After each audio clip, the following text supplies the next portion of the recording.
अस्सलाम वालेकुम my dear student. तो आज हम बात करेंगे एंटीनेटल ऑब्स्टेट्रिक कॉम्प्लिकेशंस। मींस के प्रेगनेंसी के दौरान जो पीरियड होता है उसमें कौन कौन सी कॉम्प्लिकेशंस होती हैं, और जो चैप्टर नंबर 6 है ऑब्स्टेट्रिक 10 टीचर्स का। तो आज हम पढ़ेंगे fetal male presentations. Male presentation पढ़ाने से पहले मैं आपको बताऊंगी कि प्रेजेंटेशन होती क्या है और नॉर्मल कौन सी प्रेजेंटेशन होती है। ठीक है, तो प्रेजेंटेशन क्या होती है कि फीटल पोल का जो पार्ट प्रेजेंट होता है पेल्विक इनलेट पे। जब हम एब्डोमिनल एग्जामिनेशन करेंगे, ये क्या है कि हम लोगों ने पर एब्डोमिनल एग्जामिनेशन किया और उसमें हमें जो फीटल पोल पेल्विक इनलेट पर फील होगा, फीटल पोल फील होगा कहाँ पर, पेल्विक इनलेट पर, तो वो होती है उसकी प्रेजेंटेशन। तो इसमें क्या है कि अगर हमने पर एब्डोमिनल एग्जामिनेशन किया और हमें हेड फील हो रहा है फीटस का, तो वो कौन सी होती है, सिफेलिक प्रेजेंटेशन होती है, सिफेलिक। अगर हमें बटक्स या फिर फीट फील हुए हैं फीटस के, तो वो होती है ब्रीच प्रेजेंटेशन। क्या होती है, ब्रीच प्रेजेंटेशन। और अगर एब्डोमिन या फिर बैक फील होती है बेबी की, बैक या फिर एब्डोमिन, तो ये कौन सी प्रेजेंटेशन होती है, ये होती है शोल्डर प्रेजेंटेशन। इन दोनों में से जो ये सिफेलिक है, ये होती है नॉर्मल प्रेजेंटेशन। ठीक है, अब सिफेलिक के अलावा कोई भी प्रेजेंटेशन होगी तो उसे हम कहेंगे कि ये मेल प्रेजेंटेशन है। ठीक है, ये मेल प्रेजेंटेशन है। कौन सी, ब्रीच और शोल्डर, ये दोनों क्या हैं, मेल प्रेजेंटेशंस हैं। तो हम पढ़ लेते हैं कि ब्रीच प्रेजेंटेशन क्या होती है। ब्रीच प्रेजेंटेशन क्या होती है, इसमें क्या है कि 3 टाइप्स ब्रीच होती हैं। एक होती है फ्रैंक ब्रीच, या फिर इसका दूसरा नाम क्या है, एक्सटेंडेड ब्रीच। क्या है, एक्सटेंडेड ब्रीच। और दूसरी क्या है, फ्लेक्स्ड ब्रीच होती है, फ्लेक्स्ड। और दूसरा नाम इसका क्या है, कंप्लीट ब्रीच। और थर्ड टाइप क्या होती है कि फुटलिंग ब्रीच होती है, फुटलिंग ब्रीच। जैसे कि आपको मैं यहाँ पे बुक से दिखा देती हूँ कि जो आपको ये नज़र आ रही है, ये है एक्सटेंडेड ब्रीच।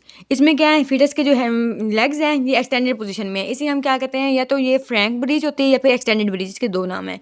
जिसमें ये बेबी की जो लेग्स हैं वो इसमें फ्लैक्स पोजीशन में है, इसे हम कहते हैं कि फ्लैक्स्ड ब्रीच है, या फिर क्या है, कंप्लीट ब्रीच है। और इसमें क्या है कि फीटस का जिसमें ये फीट नज़र आ रहा है, ये सर्विक्स वाले पोर्शन में आपको नज़र आ रहा होगा यहाँ पर फीट, इसे हम कहते हैं कि ये फुटलिंग ब्रीच है। ठीक है, ये फुटलिंग ब्रीच है। तो इसमें क्या है कि एक्सटेंडेड ब्रीच है, फ्लैक्स्ड ब्रीच है और फुटलिंग ब्रीच है। तो ये आपको इन डायग्राम्स आप फोकस रखा करें इन पे भी, आपसे उसकी जगह जो स्टेशन होता है वहाँ पर ये डायग्राम रख देते हैं और बताते हैं कि इनके लेबल कर दें या फिर इनका मैकेनिज्म पूछ लें या मैनेजमेंट पूछ लें। तो इस हिसाब से डायग्राम्स पर भी फोकस किया करें। तो अब हम बात कर लेते हैं इसके प्री डिस्पोजिंग फैक्टर कौन कौन से होते हैं ब्रीच प्रेजेंटेशन के। प्री डिस्पोजिंग फैक्टर्स, तो इसमें क्या आता है, 2 तरह के होते हैं। या तो मैटरनल फैक्टर्स होंगे,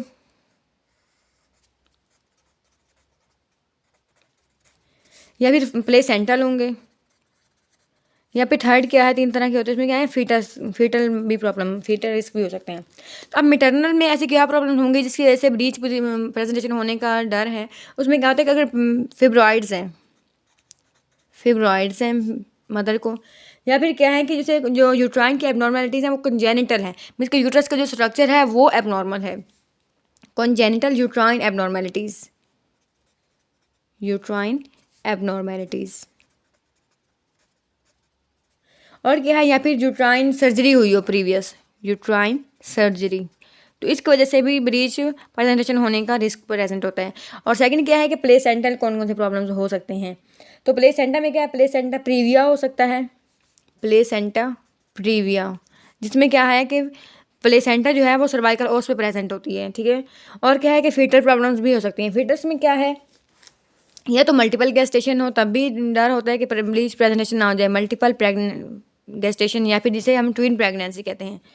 और इसके अलावा क्या है कि फीटल न्यूरोमस्कुलर कंडीशन, फीटस की जो न्यूरोमस्कुलर कंडीशन वो ठीक ना हो। ठीक है, या फिर जो एमनियोटिक फ्लूइड है वो कम या ज़्यादा हो, ओलिगो हाइड्रेमनियोज, या फिर क्या है, पॉली हाइड्रेमनियोज। ठीक है, तो ये या फिर क्या है, ये फीटस जो है वो उसमें एनएनसेफेली हो या फिर हाइड्रोसेफेलस हो। तो उसमें क्या है कि फीटस के हेड में प्रॉब्लम्स आएंगी, या फिर एनएनसेफेली हो या फिर क्या है हाइड्रोसेफेलस हो। ठीक है, तो ये जो हैं प्री डिस्पोजिंग फैक्टर्स हैं, कौन कौन 3 टाइप्स के हैं, या तो इसमें मैटरनल होंगे या फिर प्लेसेंटल हैं या फिर फीटल प्रेजेंटेशन है। ठीक है, अब बात क्या है कि हम एंटीनेटल मैनेजमेंट कैसे करेंगे ब्रीच प्रेजेंटेशन की। एंटीनेटल मैनेजमेंट, प्रेगनेंसी के दौरान हम किन बातों पर फोकस करेंगे। ठीक है, इसमें हम क्या करेंगे, फीटल की बायोमेट्री करते रहेंगे। फीटल बायोमेट्री मीन्स कि हम फीटल को मॉनिटर करते रहेंगे, उसका हार्ट रेट वगैरह और वो सब चेक करते रहेंगे हम, फीटल बायोमेट्री। सेकंड क्या है कि एमनियोटिक फ्लूइड का वॉल्यूम चेक करते रहेंगे। Amniotic,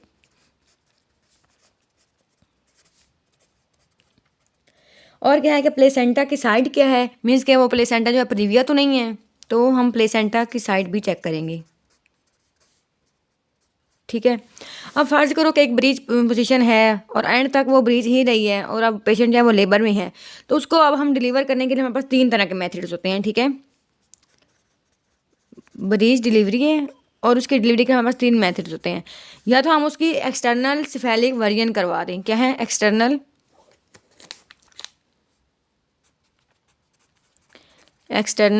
cephalic version. ठीक है, या फिर हम विजाइनल ब्रीच डिलीवरी करवा रहे हैं, विजाइनल ब्रीच डिलीवरी। और थर्ड क्या है, इलेक्टिव सिजेरियन सेक्शन कर दें, इलेक्टिव सिजेरियन सेक्शन कर दें। ठीक है, ये हमारे पास 3 ऑप्शंस होते हैं। या तो हम उसकी एक्सटर्नल सिफेलिक रोटेशन कर सकते हैं, वरियन कर सकते हैं, या फिर विजाइनल ब्रीच डिलीवरी कर सकते हैं, या फिर हम उसका सी सेक्शन कर सकते हैं। तो अब हम इनको एक एक करके पढ़ लेते हैं। सबसे पहले हम पढ़ते हैं कि एक्सटर्नल सिफेलिक वरियन क्या चीज़ होती है, जिसे हम कहते हैं कि ECV।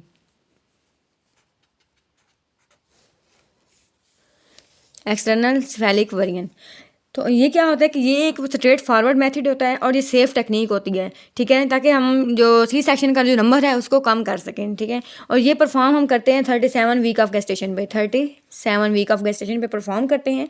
और इसको करने के लिए हमें निफेडिपिन जो ड्रग है वो देते हैं हम पेशेंट को, टोकोलिटिक ड्रग है। ठीक है, और ये हम पेशेंट को देते हैं एट द टाइम ऑफ जब हम ये प्रोसीजर करने लगे। ठीक है, इस प्रोसीजर में होता क्या है मैं आपको समझाती हूँ कि देखो ये हमारे पास एब्डोमेन है अगर, ठीक है, और यहाँ पर उसके फीटस के फीट प्रेजेंट है। ठीक है, और यहाँ उसका हेड है।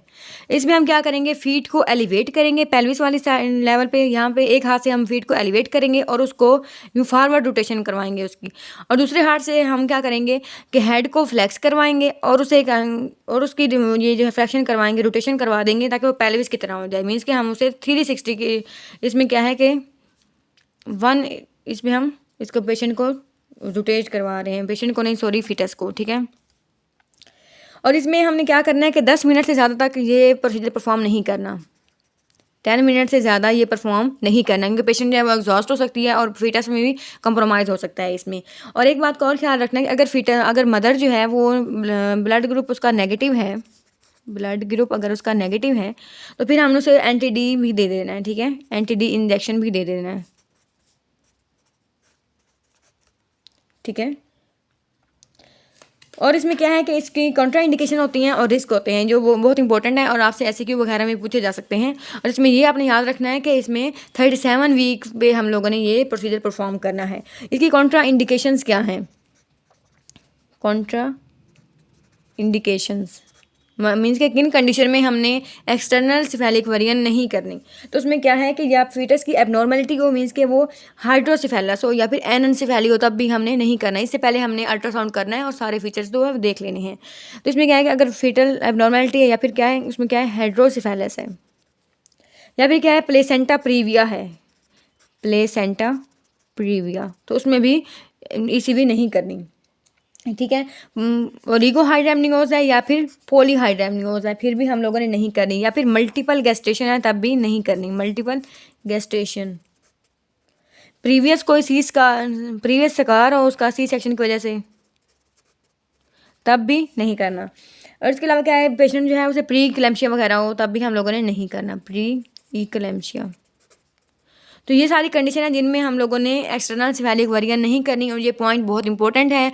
आपसे MCQs वगैरह में पूछे जा सकते हैं या फिर आपको एक शॉर्ट क्वेश्चन दे सकते हैं और उसमें पूछ सकते हैं कि इसकी कॉन्ट्रा इंडिकेशंस क्या हैं। ठीक है, अब हम बात कर लेते हैं कि रिस्क क्या क्या हो सकते हैं। ये थे हमारे पास कॉन्ट्रा इंडिकेशन। अब रिस्क क्या हो सकते हैं, हमने एक्सटर्नल सेफेलिक वर्जन की है और हमें किन किन बातों का रिस्क हो सकता है। उसमें या तो प्लेसेंटल एब्रप्शन हो सकती है, प्लेसेंटल एब्रप्शन, ठीक है, मीन्स के प्लेसेंटा में कोई हेमरेज हो सकता है, ठीक है। और इसके अलावा क्या हो सकती है, premature rupture of membrane, premature rupture of membrane हो सकती है कि मतलब वक्त से पहले ही मेम्ब्रेन जो है उसकी रप्चर हो जाए। या फिर क्या है, कॉर्ड जो है वो प्रोलैप्स कर सकती है, कॉर्ड प्रोलैप्स। या फिर क्या है, फीटस जो है वो ब्रेडिकार्डिया में जा सकता है, फीटल की हार्ट रेट जो है वो कम हो सकता है, फीटल ब्रेडिकार्डिया। तो ये कंडीशन हो सकती हैं, इसलिए हमने एहतियात से काम लेना है, ठीक है। तो ये हैं इसके कॉन्ट्रा इंडिकेशन और ये इसके रिस्क हैं जो बहुत इंपॉर्टेंट हैं और आपसे ऐसे क्यू वगैरह में पूछे जा सकते हैं, ठीक है। और नेक्स्ट पार्ट हमारा जो है नॉर्मल विजाइनल डिलीवरी कैसे करवाएंगे, ब्रीच डिलीवरी, तो मैं आपको नेक्स्ट पार्ट में बताती हूँ, ठीक है।